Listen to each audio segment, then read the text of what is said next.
маань Ерөнхий боловсролын салбарт тулгамдж буй асуудлыг багш удирдах ажилтны оролцоотой хэлэлцэж тэдний санал бодол эрэлт хэрэгцээнд нийцүүлэн шийдвэрлэх арга замын тодорхойлох ерөнхий боловсролын үйлчилгээний чанарт ягц гаргах зорилгоор Монгол Улсын ерөнхий сайд Хүрэл Сүхийн ивэлдэр боловсрол соёл шинжлэх ухаан спортын яамнаас санаачлан тогтвортой хөгжил ерөнхий боловсрол улсын 2 дугаар зөвлөгөөнийг бүсчилсэн хэлбэрээр зохион байгуулж байгаагийн нэг нь баруун бүсийн зөвлөгөө юм.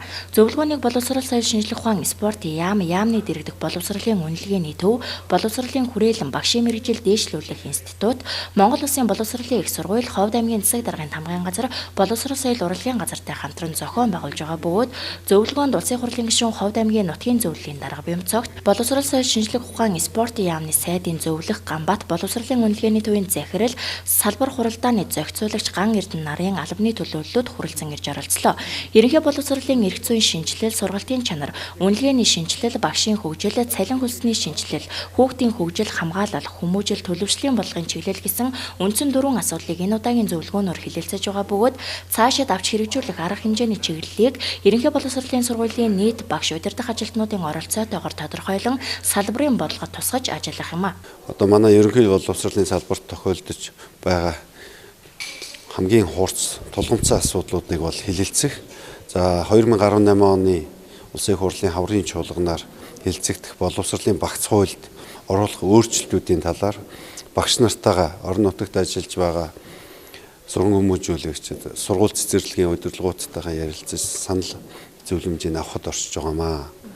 За хамгийн тулгамж байгаа асуудалт бол өнөөдөр бол багш сургууль хүмүүжүүлэгчдийн нийгмийн асуудал, цалин хөлсний асуудал байна.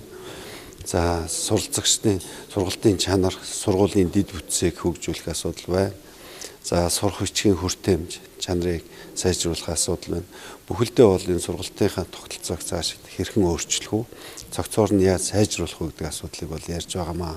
За өнөөдөр болж байгаа энэ баруун бүсийн зөвлөгөөнд баруун 5 аймгийн нийтдээ 300 гаруй багш сургуулийн удирдлагууд, менежерүүд ирж оролцож байна. Энэ удаагийн зөвлөгөөний хамгийн гол баримталж байгаа үйл ажиллагаа юу юм гэхээр ярих одоо удирдах тухайн зөвлөгөөний зохион байгуулж байгаа яам мөн боловсрол соёл урлагийн газруудаас ярихаа чухал болох биш.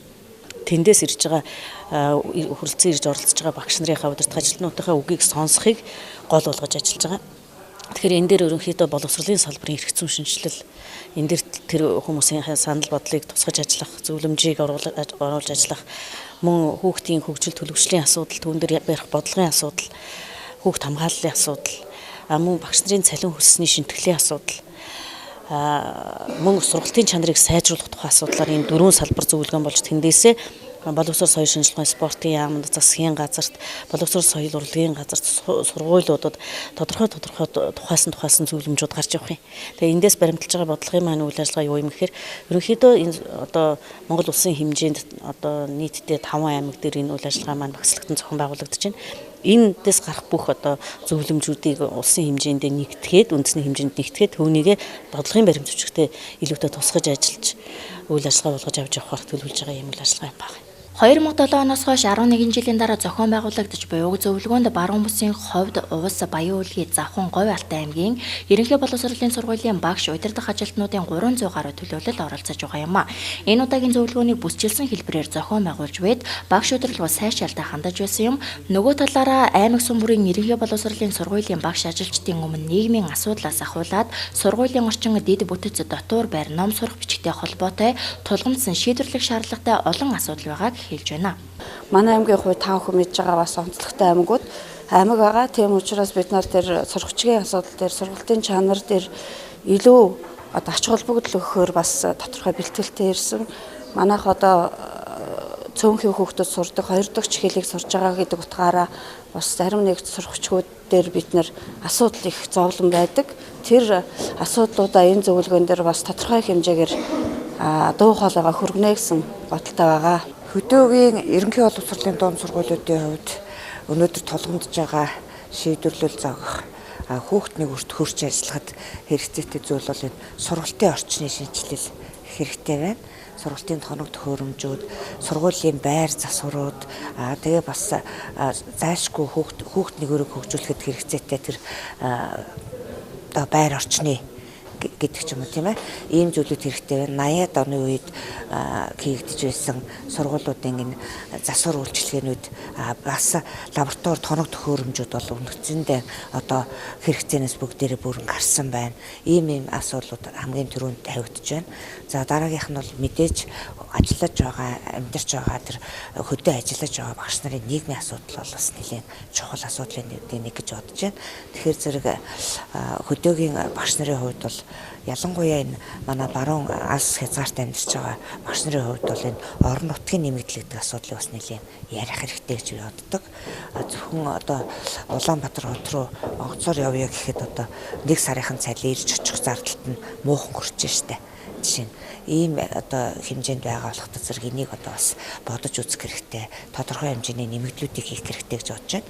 Мэдээж бид одоо өндөө олон асуудлуудыг энд хилэлцэж бас эрх зүйн шинжилгэлийн одоо үндэс суурь нь эндээс тавигдана гэдэгт итгэлтэй хүрэлцэн ирсэн байгаа. За манай Говьтай аймгийн хувьд бол бас алслагдсан бүс нутаг. Тэгээд мэдээж энэ зөвлөгөөн дээр бас багшийн цалин хөлсний талаар нийгмийн асуудлын талаар яригдана. Мөн эрх зүйн орчинны шинжилгээний талаар бас нэлээдгүй асуудлуудыг ярилцъя гэж ирсэн байгаа. За хамгийн тулгамдж байгаа асуудал бол сургалтын орчин байгаа. Манай алслагдсан хөдөө орон нутагт бол одоо мэдээллийн харилцаа холбооны нэвтрэх байдал одоо интернет сүлжээгүй холбогдоогүй сумууд бас байж байгаа. Мөн одоо сургалтын орчинд бол олон хүчин зүйл байгаа. Сурах хүчгээс өсвүүлээд сурах хүчгийн асуудал байж гин. За мөн алслагдсан бүс нутагт одоо суралцж байгаа хүүхдүүдийн маань орчин одоо сургуулийн дотор байр, сургуулийн байрууд тодорхой хэмжээгээр шатараалан төсөв хөрөнгөд шийдэгдэж байгаа ч гэсэн энд бас бүрэн хэмжээгээр шийдэгдэх болоог байгаа. Тэгэхээр бид нар тулгамдсан асуудлуудаа энд бас нэлээд ярилцаж шийдвэрлэх одоо төвшний одоо асуудлуудад санаа бодлоо илэрхийлж энэ маань одоо цаашаа эндээс одоо зөвлөмж болон гарна гэдэгт итгэлтэй оролцож байна. Ийхүү бүсчилсэн зөвлөгөөнийг зохион байгуулж боловсролын салбарт тулгамдж буй асуудлын дөрвөн чиглэл тус бүрээр нийт 16 дэд асуудлын шийдвэрлэх арга замыг тодорхойлох юм. Ингэснээр боловсролын тухай болон бага дунд боловсролын тухай хууль, эрх зүйн баримт бичгийг боловсронгуй болгоход багш удирдах ажилтны саналыг тусгах боломж бүрдэнэ гэж үзэж байгаа юм.